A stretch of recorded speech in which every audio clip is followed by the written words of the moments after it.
और ब्रिटिश के समय में, तभी वो हिंदू बोलता है ये तो अपने का नहीं है, मुसलमान बोलता है ये अपना नहीं है, क्रिश्चियन बोलता है ये अपना नहीं है, हिंदू बोलता है ये अपना है मगर ये अछूत है।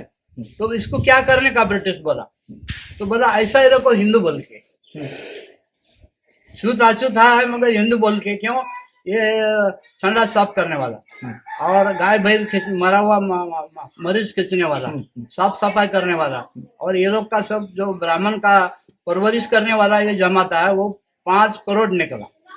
तभी बाबा साहब को पता चला जब तुम हमको हिंदू समझते हो ना तो अधिकार दो हमको धर्म का, हमको अधिकार नहीं, तुम रंबे रखते हो, फिर हम समझे कैसा हिंदू बोल के। तभी वो पानी का सत्याग्रह 1927 को माड़ में पैदा किया। क्यों, पानी से पीने से हम अमर नहीं होगा, मगर हम तुम्हारे मापत इंसान है, तुम हमको हिंदू समझते हो, हक का चाहिए हमको, वो हक का हमारा लड़ा है, ऐसा है वो, ये बोल दिया। बाद में वो ये कालाराम मंदिर का उधर ही वैसा ही वो बोल दिया कि तुम हमको अलग मंदिर नहीं चाहिए, जब हिंदू समझते हो अधिकार हमको दो। ब्रिटिश भी बोला कि तुम्हारे हम आता नहीं तुम्हारे बीच में, तुम्हारा सही झगड़ा है, देश का झगड़ा है वो आपकी सही है। और ये लोग क्या बोला ब्राह्मण और ब्रिटिश को, तुम यहाँ पर राज करो मगर धर्म के अंदर बीच में नहीं तुम आना, क्यों ये रिवाज है वो ऐसे ही चलना दो, चातुर्वर्णीय है। ये ब्रिटिश को भी ये लोग बता गोलमाल कर दिया है, ये बात ऐसा है। इसके लिए बाबा साहब को सब वो इसमें पुणे में जाके, फिर नासिक में जाके, वहां पर महाड़ में जाके, आखिरी में जो मनुस्मृति ग्रंथ है उसमें जो लिखा है अछूत के बारे में, वो बोला ये हम जला देंगे। क्यों, एक जमात सालों साल पीढ़ियों दबा रह गया और बाकी जमात का विकास हुआ, कि इनका हालत तो खराब होएगा, उसके लिए बाद में तुम्हारा हम ग्रंथ में जला सकता है, उसका नाम मनुस्मृति। वही महाड़ में वो 1925 में जला दिया। फिर महाड़ के अंदर पहला पानी का सत्याग्रह होने के बाद जगह मिलने का मुश्किल हुआ, कोई भी सबरों को पता चला, मनुवादी को, अभी तो पानी का सत्याग्रह किया, अभी अपना ग्रंथ नहीं है जलाने वाला, उच्च ग्रंथ मनुस्मृति। तो महाड़ के अंदर कोई भी जगह नहीं देना। एक मुसलमान था फतेह खान देशमुख जी, फतेह खान देशमुख बोला जाओ बाबा साहब को बोलो, कौन देता नहीं, मेरी जगह मैं देता हूँ। अब ये क्रांति स्तंभ महाड़ में जो है वो फतेह खान देशमुख की जगह है। तो पूरा जुलूस उसके घर के ऊपर गया, मोर्चा फतेह खान देशमुख के ऊपर, पर हे तू काय करे इसको जमा जलाने, ग्रंथ जलाने को जगह दिया। मैं जात का मुसलमान हूँ, मैं जबान का सच्चा हूँ, जमीन मेरा है, तुम लोग चले जाओ ऐसे, एक भी खड़ा नहीं रहना, जो दे दिया बोल, जबान बोल दिया बाबा साहब को तो हो गया। ऐसा बात हो महाड़ का है। बाद में हर जगह में बाबा साहब को क्रांति करना पड़ा, क्रांति के सिवाय शांति होता नहीं है। तो पंडितों को भी ऐलान किया, अभी बोलता है ये जमात अगर मेहमान आएगा घर में तो भैंसा दूध देगा, मगर हिंदू धर्म का पंडितों का जो अंतकरण उसको पानी नहीं छूटता है। मेरा अभी जगह खुला है, मैं हिंदू धर्म में जन्म लिया, ये मेरा गुनाह नहीं, मगर हिंदू धर्म में मैं मरूंगा नहीं। 1935 में येवला में बोल दिया बाबा साहब।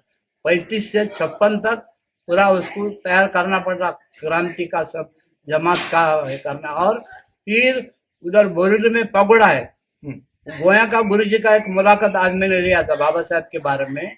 वो बाबा साहब के बारे में गोया का गुरु जी बोलता है, बौद्ध धर्म का वो प्रसार करता है, तपस्या करता है। उन्होंने बोला यहाँ जमीन के ऊपर, भारत के नहीं दुनिया की जमीन के ऊपर बाबा साहब के सर का और कौन पैदा होएगा नहीं।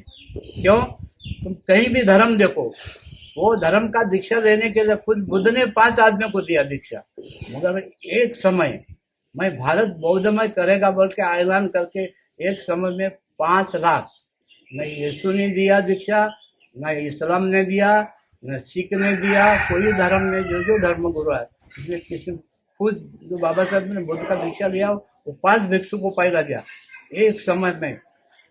5 लाख दीक्षा देने वाला ये दुनिया में बाबा साहब के सिवा कौन पैदा हुआ नहीं, ऐसा गोयंका गुरुजी का कहना है। सब जैसे आपने बताया बाबूजी अभी कि बाबा साहब अपने माँ बाप की 14वीं संतान थे। 14, हाँ तो उससे पहले जो बाकी 13 जो बाबा साहब से पहले जो 13 थे उस टाइम, हाँ उनका कुछ इतिहास हाँ, बताएंगे? वो तो 14 में से 6 बच गया। बड़ा भाई एक बालाराम, 2 नंबर आनंद, 3 नंबर भीमराव और 3 बहन तुलसा, मजुला और गौरी। 6 बच्चा हो गया, बाकी का 1.5 साल 2 साल में गुजर गया। आखिरी 14वां बाबा साहब जी। ऐसा, और क्या चाहिए आपको? और बाबा साहब की जो रमाबाई, माता हाँ, रमाबाई जो हाँ, बाबा हाँ, साहब की पत्नी है, हाँ उनका बिहेव उनके साथ, क्योंकि उनको बहुत मेहनत करनी पड़ती थी समाज के लिए और अपने पढ़ाई के लिए, शिक्षा के लिए। उनका उस टाइम बिहेव कैसा, मतलब उनका जो उनके साथ व्यवहार था वो कैसा रहा हो? एक समय ऐसा था 1907-8 में शादी हुआ जी। रमाबाई से बाबा साहब का, यहाँ पर भाईकला मच्छी मार्केट में।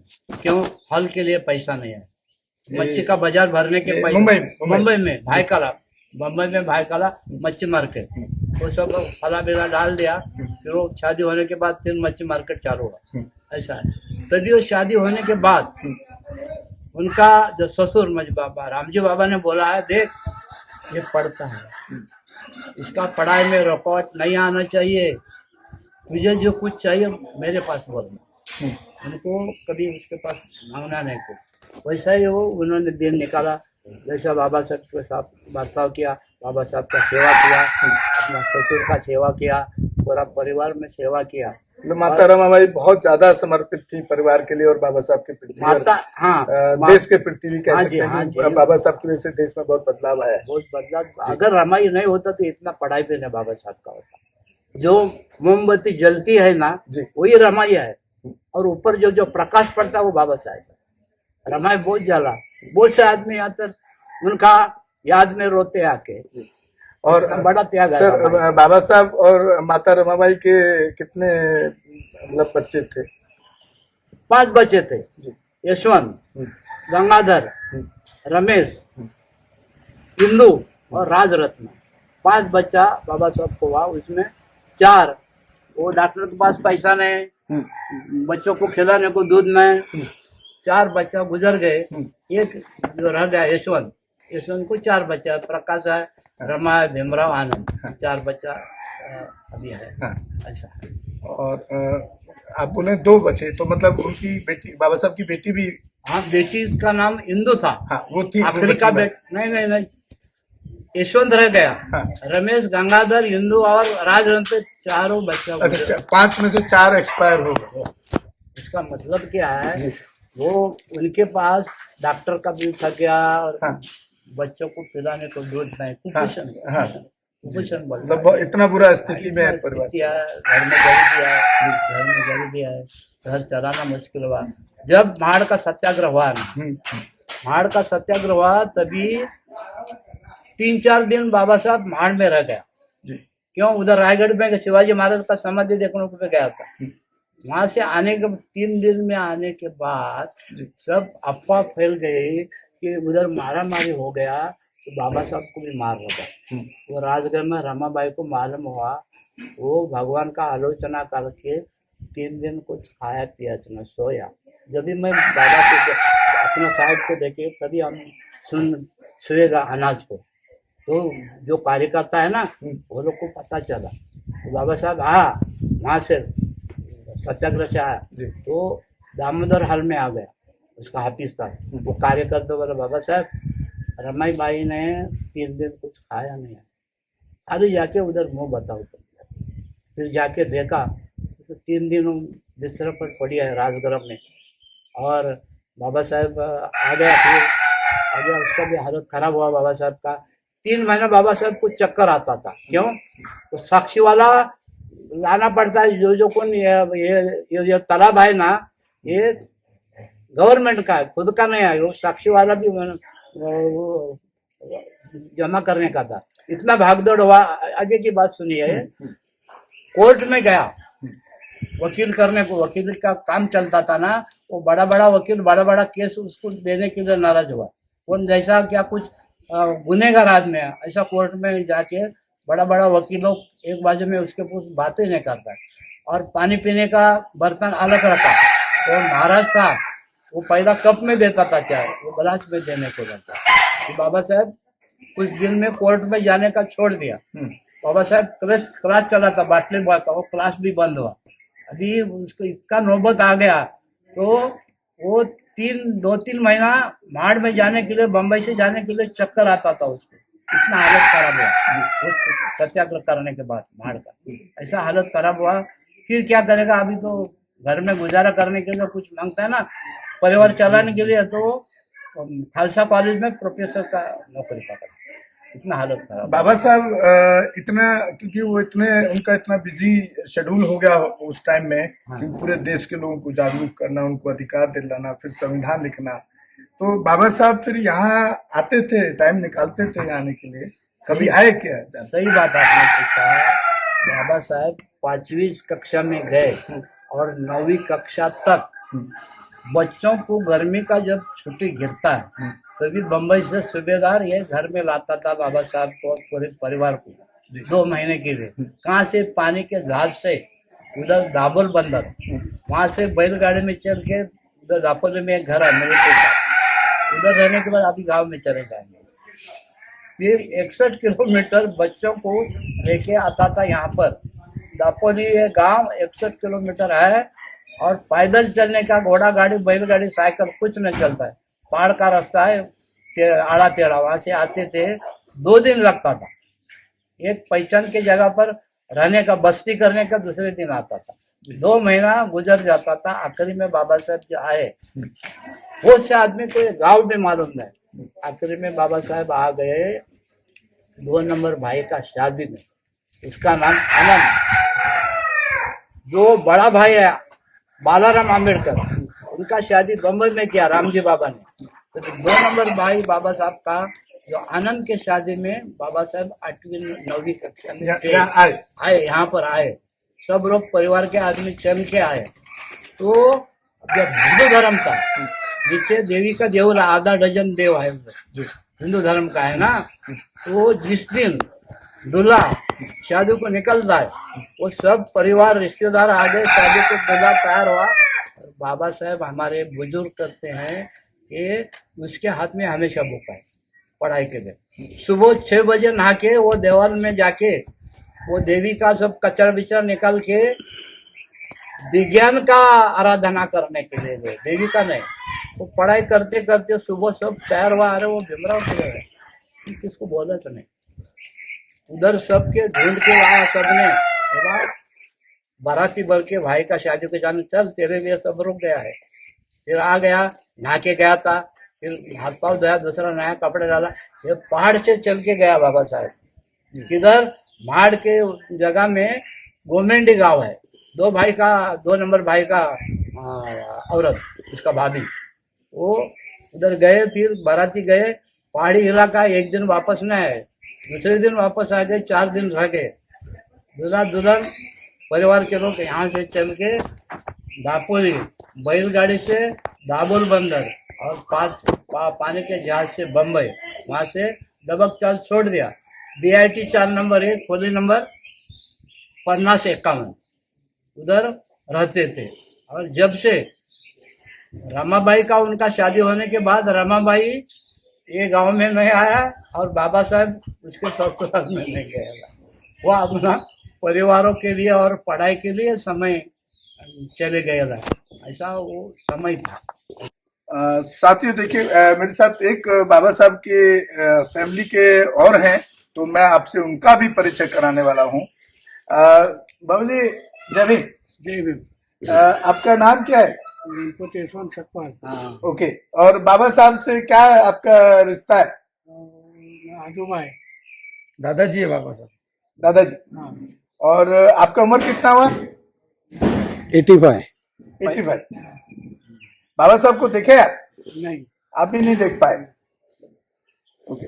सर, अभी आप देख रहे थे, ये बाबा साहब के जो परिवार हैं उनसे हमने आपको मिलवाने की कोशिश की और बाबा साहब की लाइफ पर उनकी जिंदगी पर जो प्रकाश उनका परिवार के जो फैमिली के लोग हैं, मेंबर हैं, वो डाल। खास तौर से एक दो पॉइंट्स मैं जरूर दोबारा से यहाँ क्लियर करना चाह रहा हूँ कि जो लोग कुछ लोगों ने, मैं तो यही कहूंगा कि मनुवादी या ब्राह्मणवादी लोगों ने एक ऐसा भ्रम फैलाया है पूरे देश के अंदर कि गुरुजी ब्राह्मण था, जिसकी वजह से नाम के अंबेडकर लगा, क्योंकि उस ब्राह्मण के नाम के पीछे है ब्राह्मण का नाम अंबेडकर। लेकिन जब हमने यहाँ बात की उनके परिवार के जो बुजुर्ग हैं काफी, उन्होंने बिल्कुल इसको डिनाई किया कि एकदम ये बिल्कुल झूठ है।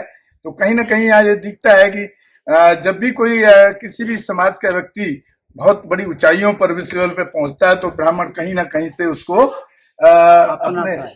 अपना बताने लगता है। तो यहाँ पर एक ये बड़ा सच आपको सामने को दिखने को मिला।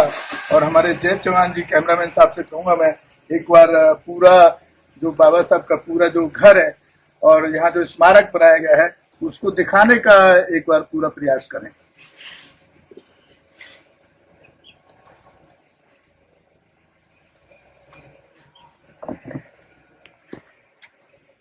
ये देखिए, अभी यहाँ पर बाबा साहब के जो घर था, जो हमने अभी बात की, बहुत मतलब छोटा सा घर था और उसको अब एक बुद्धिहार का रूप दे दिया गया और उनका स्मारक यहाँ पर एक बना दिया गया है और बहुत खूबसूरत है।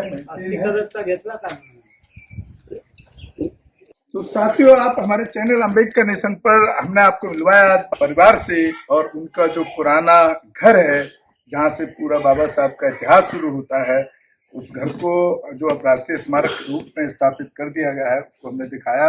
और उनके जो परिवार के जो दो बुजुर्ग हमें मिले यहाँ पर, सतपाल साहब, उनसे हमने आपको मुलाकात कराने की कोशिश की और बाबा साहब के इतिहास के बारे में जो उन्होंने जानकारी दी, वो आपको कहीं और नहीं मिलेगी, क्योंकि बहुत सारे लोग अलग अलग तरह की बाबा साहब के बारे में कहानियां बताते हैं, जानकारी देते रहते हैं। इसी के साथ मैं विदा लेता हूं। जय भीम, जय भारत, जय संविधान। और आप हमारे चैनल को ज्यादा से ज्यादा देखें ताकि हम अपने महापुरुषों के इतिहास को आपके सामने ला सकें और बहुजनों पर हो रहे अत्याचार के खिलाफ जो हमने एक मुहिम छेड़ी हुई है, उसमें हम एट्रोसिटीज पे जो काम करते हैं उसमें न्याय दिला सकें। धन्यवाद। बुद्धं शरणं गच्छामि, धम्मं शरणं गच्छामि, संघं शरणं गच्छामि।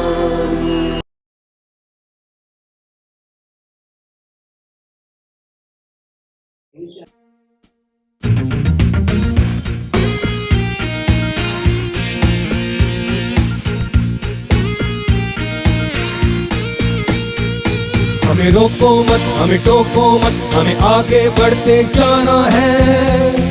जय भीम का नारा लगाना है, जय भीम का नारा लगाना है। जय भीम, जय भीम, जय भीम, जय भीम, जय भीम, जय भीम, जय भीम, जय भीम, जय भीम।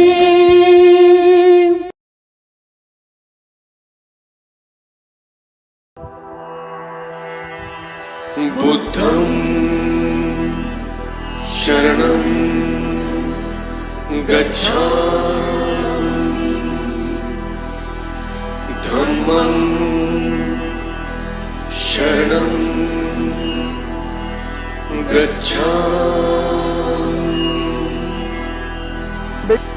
संघं शरणं गच्छामि, बुद्धं शरणं गच्छामि, धम्मं शरणं गच्छामि, संघं शरणं गच्छामि। बुद्धं शरणं गच्छामि धम्मं शरणं गच्छामि संघं शरणं गच्छामि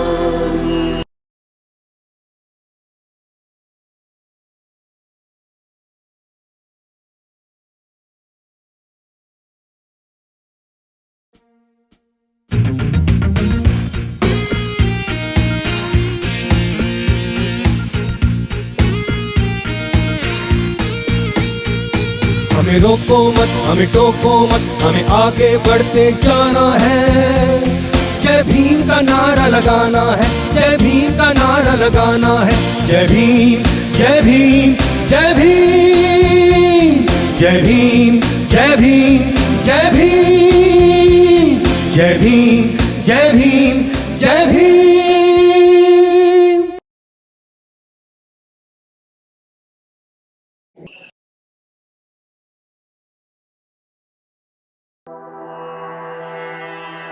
बुद्धं शरणं गच्छामि धम्मं शरणं गच्छामि संघं शरणं गच्छामि। Hello friends, hi everyone, welcome to Rose cinema, Rose cinema पे आपका स्वागत है। जहां आपको देखने को मिलेगा roasting, hosting, action, comedy, suspense, sting. Untold story. हमारे चैनल रोज सिनेमा को लाइक शेयर एंड सब्सक्राइब करना मत भूलिएगा। भूलिए। मैं गौतम रत्ना आपका बहुजन फिल्म प्रोडक्शन में स्वागत करता हूं और आप हमारे प्रोडक्शन हाउस के अंदर अपना कैरियर बना सकते हैं as a film director, as a producer and actor and actress and editor and cinematographer also. अगर आपको फिल्म से रिलेटेड कुछ भी प्रोजेक्ट आपको बनवाना है तो हमारे पास में पूरा सेटअप है, जिसमें फिल्म कैमरा है, शूटिंग लाइट्स है और एडिटिंग है। सारा A to Z एक ही जगह पर आपको हमारे यहाँ पर मिल जाएगा। तो दोस्तों, आप हमें कांटेक्ट कर सकते हैं हमारे नंबर्स पर 9810085714 और 8510005714। हमारे वेबसाइट पे विजिट कर सकते हैं www.filmserviceindia.com और हमें मेल भी कर सकते हैं gautamfilmsproduction@gmail.com पर। धन्यवाद।